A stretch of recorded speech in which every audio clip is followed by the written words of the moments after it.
name is Molly Marco, and I'm going to talk about Twitter in the classroom and whether or not it's a good idea. Alright, so first of all, what is Twitter? For those of you who don't know, it's an online social network that allows users to send and read 140-character messages called tweets.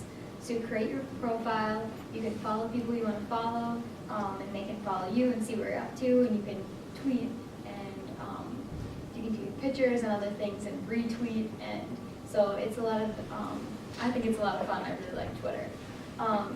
Unlike Facebook, how Facebook was extremely popular right away, and the majority of people do have Facebook, Twitter wasn't as well known or used in the beginning, but right now it's becoming really popular and expected to increase in all age groups. Alright, so Twitter in the classroom. It might sound kind of strange to use the word Twitter in the classroom together because it doesn't seem like it would work. So a lot of people don't really think of it as kind of strange and a new idea.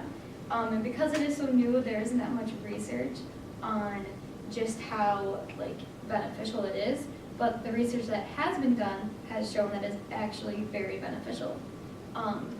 So as it says at the bottom, that the the benefits outweigh the limitations of it. So it's a really, I think, a good idea to use in a classroom, and we'll see why. So here are the benefits of it. Okay. The main benefit that I found in my research was that it increases class participation. So the kids that are shy or don't really want to talk or aren't quite sure, they can be included in class discussions, or they don't have to display, go out and speak. They can just kind of tweet it. So it increases class participation, motivation, and class dynamics. It creates a discussion format, so kids can have if they have their own accounts, they can add in on the discussion and can lead from one thing to another.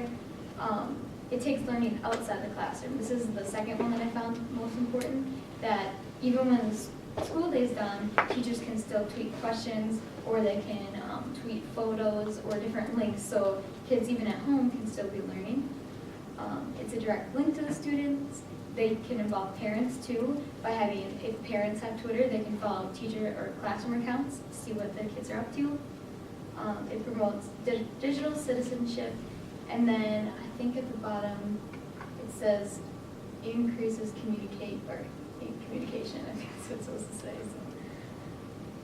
So. In a real-life classroom that I researched, in Mrs. Messner's class, she has her own classroom account. So they were able to, as a class, project their Twitter on the screen, and they were able to talk to an author of a book that they had been reading, and they all got to ask questions to the author, and she was able to respond back. The teacher had said, "This is a tool that we take advantage of when it fits our teaching and learning needs and when special opportunities arise." So she never used it as a focus of her classroom, but she used it to the side to help increase participation in class and make things interesting and change things a little bit, because she said that the students were really engaged whenever they had Twitter time. Some of the disadvantages are it limits face-to-face communication.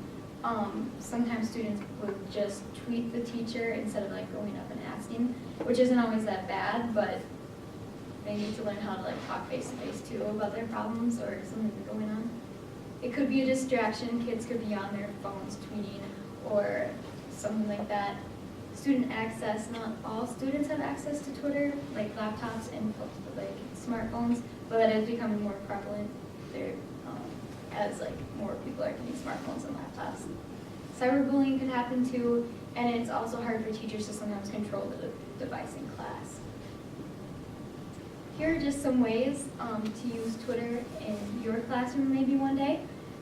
You can have class reminders about assignments. You can connect to other classrooms. You can have scavenger hunts, which would be fun. Following news events is a thing that we did in my classroom at my high school. You can track the weather. Live tweeting field trips I thought was cool, especially for the younger grades. When you go on a field trip, you can take pictures and update parents as you're going on field trips to show what you guys are up to in class. So in conclusion, I hope as Twitter's on the rise and we become our own teachers of our own classrooms that you would consider using Twitter in your class.